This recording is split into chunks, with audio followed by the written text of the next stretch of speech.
Welcome to this very special edition of the KJ Masterclass Live, the show which ensures that you profit from your time spent here with experts, either through their industry insights, information, or simply learning from them. And today we have Sophie Deslauriers. She is a money coach, leadership consultant, and an entrepreneur. And she teaches entrepreneurial business women how to scale their business, get their love life in order, and be great leaders. Welcome to the show, Sophie. Thank you so much, Ajay. I'm happy to be here. You are welcome to the show. You are welcome to India in this online form. Yeah. And not just in India, but a lot of people across the globe will benefit from what we are talking about. We are talking about building a life that you really want and includes about the money life as well as the personal relationships part. So, first, to understand from you, Sophie, tell us a bit about your background. You have such great background into leadership, sales, and all that. So, I want to understand, that what is it that people can learn from your experience as to person who you are. Well, I started my career very young as a salesperson. I was a naturally born good salesperson because it was easy for me to ask for the close, which I find is one of the biggest challenges that salespeople have is to actually go for the close. So as I progressed through my career, I was in sales, and then I started taking coaching certifications so that I could learn how to be a better coach. And then as I got into my 30s, my mid 30s, so pretty much like 15 years ago, I started training and developing large organizations in sales and leadership. So what that meant was is I would travel across North America, work with big banks like Bell, like I would work with telecom companies like Bell and US Cellular in the States, or banks like BMO, TD, CIBC, or financial institutions like BlackRock and iShares.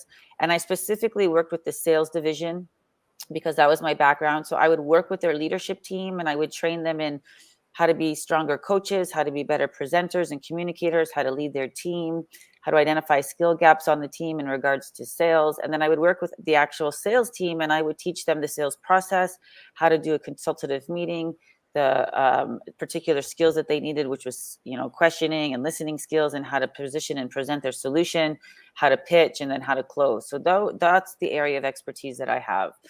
I left the corporate world a few years ago, dealt with some of my own personal challenges, like going through a divorce after 18 years and having breast cancer in the same year. I refused treatment to get pregnant, and we were blessed with a baby boy. And so when I decided to come out of retirement just after the pandemic, I really thought about like what was the area of life that I wanted to support people in. And I really want to support them in their business and in their love life. I think those two big relationships in a human being's life really contribute to their overall happiness and fulfillment and joy, or, can cause a little bit of pain and disruption emotionally. So that's what my background is, and that's where I'm focusing now. Absolutely, absolutely. I wanted to hear from you, you rather than people reading about it in just a simple bio. So Yeah. now, right. So, Sophie, to understand from you two aspects: money part as well as the love life part. Where is it that in both the cases you see people realize the importance of both the things only a bit later in life? Mm. How can they start early in life where they can when we talk about building your life the way you want, people want it but they are not able to build it. How do they build this foundation from early on in both aspects? What is it that they are doing wrong so that they can do all these things right from the early stage itself, so that they don't have to spend so much of time learning all these things that one has to if you make too many mistakes in life. I love this question because inside my heart, I really want to focus working with younger people, specifically younger women, for the exact reasons that you're saying. It's like, how do we teach, train, develop the younger population so that they can build a life along the way and not have to deal with so many heartbreaks and failures in order to learn the lessons to put into place so that they can have the life when they're like my age in the late 40s.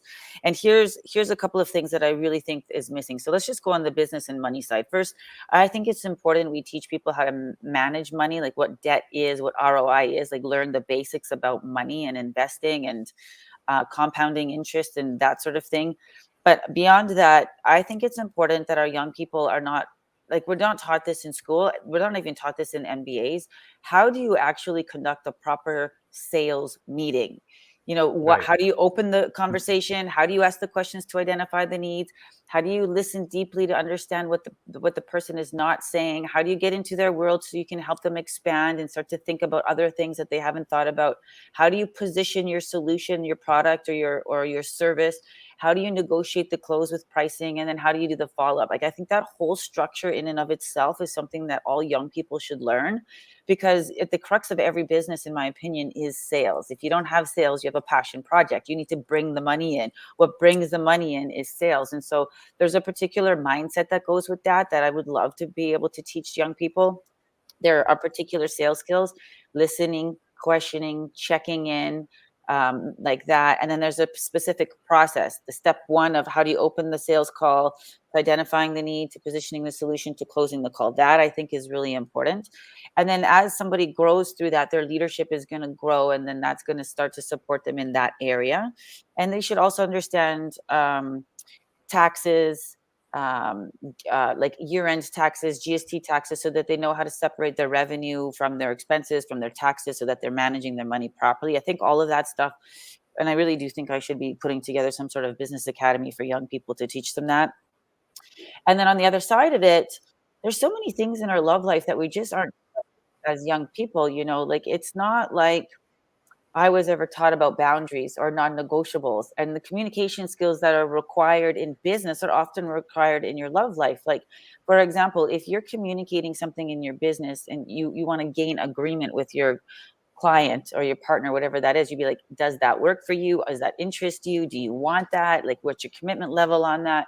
But when you're in your love life and you're communicating a non-negotiable or a boundary, it's not like many of us are like, is that okay with you? Will you commit to that? What does that look like? We're not going for the agreement on that side. And so the lack of communication, or the lack of ability to understand ourselves, to know what our own boundaries are, what our own non-negotiables are, how to ask questions, how to be brave, and couple that with our childhood wounds, like fear of being abandoned, fear of rejection. It doesn't create an environment where young people are able to really get um, navigate the relationships that they're in, or attract a relationship that is best for them. So I think there's a lot of learning that could be had around communication, questioning, listening, your boundaries, your non-negotiables, what your childhood wounds are, and how to start to work and heal those, how to reparent yourself, how to forgive so that you can create new energy, and how do you regulate your emotions in a relationship so that you don't behave in a way that's going to cause you to go into a guilt or shame spiral after. So those are a couple of different things I think that the younger generation would really benefit from, so that they can start to build the life younger, rather than do what I did and course correct later. Like, I built a pretty great, like, a great life for myself, but it just came a point in time when I realized it wasn't exactly what I wanted. And at the age of 42, I realized I was running out of time, to be honest. Like, we're not immortal. And I had to make some serious decisions, which did create some pretty massive heartbreak. So I think that could be avoidable if we started to train our young people when they were younger, teach them those things. Love that question. Right. Right, Sophie. Well explained. I want to ask you before I come to the other questions: is why is it that our communication seems to get, uh, very overlapping when when we are a bit younger? Many a times, is it because of networking that the communication that we should do in our personal life, we do that communication in the business part, and we bring the business part into our into our personal lives, and that is where, a lot of this, where there is compassion required, more not compromise but understanding required. We don't do that, and it always becomes a business around whatever we do. Especially in networking, we are taught like that networking is to create network, get the business done, make your get your job done, and forget about it. Generally, then you start getting, in your mind, you start becoming just like that. Many a times it filters onto your personal life. Nowadays we got so much of communication happening that it becomes very difficult to, separate the networking part to the personal from the personal life. How do you look at this part of our life, especially for the younger people who are seeing everything in an electronic form? So what are you saying? Like how come we're starting to bring our business persona into our relationship Right, personas? right.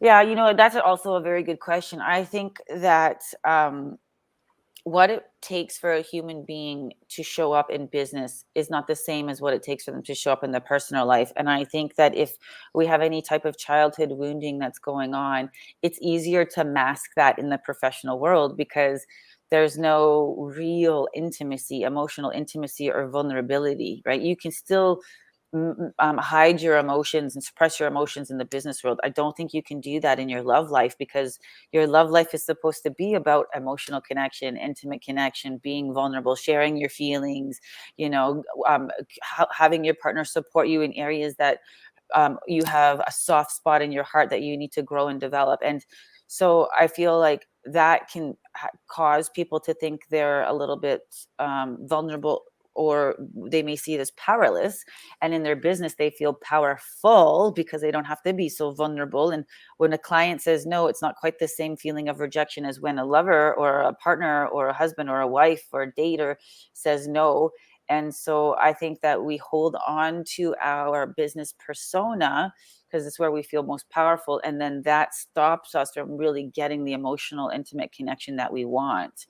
Unfortunately, I think, and as you get older, like you said earlier, you start to realize that there's a void, an intimate, emotional, connected void, and that's something that's happened with consumerism, commercialism, like the industrial revolution, like all of that. More of us going into business. That's happened. So that's my opinion. That's what I think.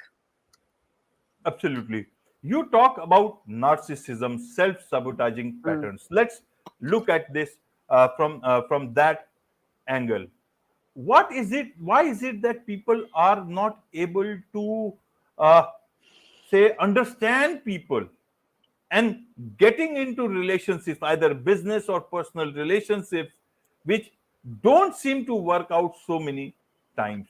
Is it that we have lost that ability to understand people, or we are just looking at it from a very superficial level, and that is why business relationships only are based on mutual interest, and they Yeah. don't tend to be very long term. Even in terms of sales, people just have so much of pressure that they want to sell the things, and many a times that leads to a lot of, a person has a problem and the salesperson is not able to help in spite of doing that. Even in personal relationships, you come across people whom you find that they are totally opposite of how you comprehended them to be. Help us understand this aspect, and how do you avoid these? Are there any tools, so that you can avoid getting into a wrong sort of situation in both business as well as personal life?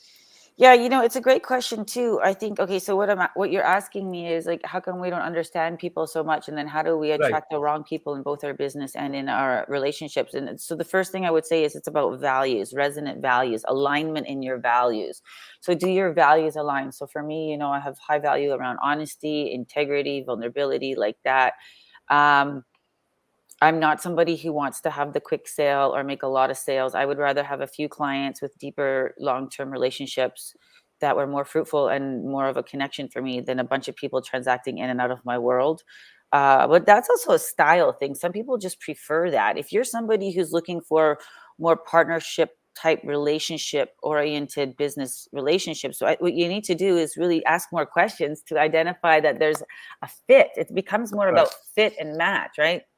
The same in our personal life. Like sometimes our ego mind wants something because the society has conditioned us to think. Like, it's sad, for women. Let's just take this point of view.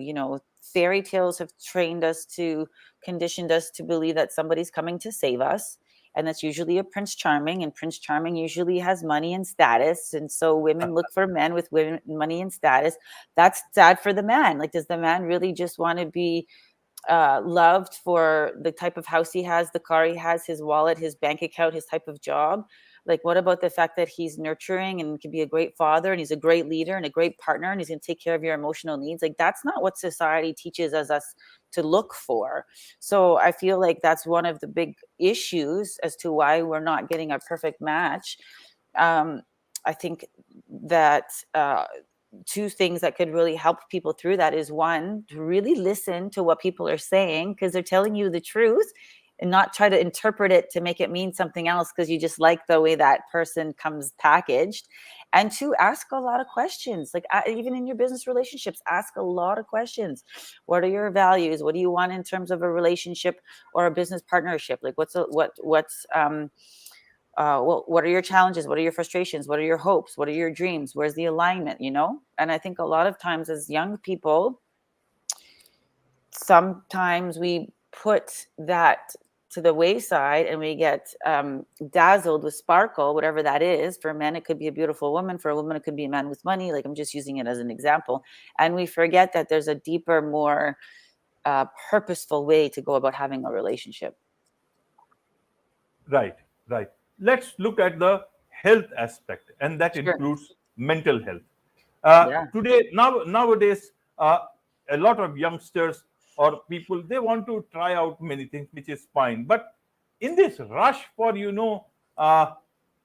running towards their ambition or whatever it is, to achieve what they have set out for, many a times you tend to neglect your health. And the Yeah. biggest that has happened is, that you tend to even neglect your mental health. Yeah. You forget that how you are being treated, either at in your personal life, in relationships, also in offices, especially in office. If it's a toxic work culture, which has become, that's Yeah. why we are having the great resignation and the quiet quitting still.